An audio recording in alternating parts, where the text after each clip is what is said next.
শেষ বিকেলে জাকিরের আত্মাহুতি নাইট ওয়াচম্যান হাসানের পাগলামি, এক চিলতে প্রশান্তিতে হঠাৎই অস্বস্তি। মেরমেরে ম্যাচটায় ভিন্ন রোমাঞ্চ, অবশ্য সেটা পুরোটাই ভারতের দিক থেকে। বাজবল ক্রিকেটের পরিকল্পনা যে কাজে লেগেছে ম্যাজিকের মতো। আড়াই দিন বৃষ্টিতে ভেস্তে যাওয়ার পরেও তাই কানপুরে খাদের কিনারায় বাংলাদেশ।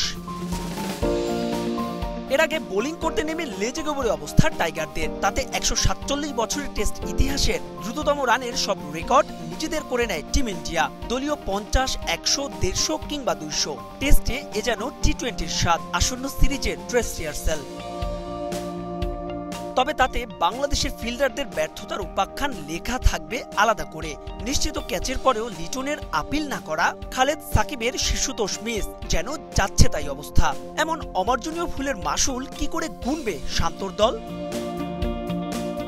আর তাতেই ভারত প্রথম ১০ ওভারে রান তুলেছে গড়ে ১০-এর ওপর। তবে উইকেটও খুইয়েছে সমান তালে। 50 তুলেছেন দুইজন, জয়সওয়াল আর রাহুল। ২ দফা জীবন পাওয়া বিরাটকে ফিরিয়েছেন সাকিব আল হাসান। মাঠের অলরাউন্ডার আমি, আর ঘরের allrounder Tylox. Tylox toilet cleaner, clean মানেই টাইলক্স। শেষ সেশনে তবু আছে আফসোস, সেটা সাদা পোশাকে ২০তম বারের মতো সাকিবের ফাইফার না হওয়া। সাকিবের মতো ৪ উইকেট তুলেছেন মিরাজও। তবে তারও আগে সকালে কভারে থাকা পিচের পুরো ফায়দাই তুলে নিয়েছেন ভারতীয় পেসাররা। এক মুমিনুল ছাড়া রান করতে পারেনি কেউই।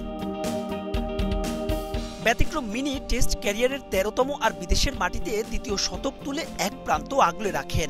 আনবিটেন থাকেন ১০০-এ। তবুও বাংলাদেশ অল আউট ২৩৩-এ। ১৮ উইকেট পতনের দিনে দিন শেষে টাইগাররা পিছিয়ে ২৬ রানে। ২০১৯ আর ২০২১ সালে আড়াই দিন খেলা বৃষ্টির কারণে ভেস্তে যাওয়ার পরেও আফগানিস্তান আর পাকিস্তানের বিপক্ষে টেস্ট ম্যাচ বাঁচাতে পারেনি বাংলাদেশ। কানপুরে কি এবার লেখা হবে ভিন্ন কোনো গল্প? গ্রিন পার্কের উইকেট অবশ্য কথা বলছে ব্যাটসম্যানদের পক্ষেই। বিদেশের মাটিতে সাকিব আল হাসানের শেষ টেস্টটা শেষ পর্যন্ত কতটুকু রাঙাতে পারে টাইগাররা, তাই এখন দেখার অপেক্ষা। মাহবুব রিমন, সময় সংবাদ, green park stadium, Kanpur, Bharat.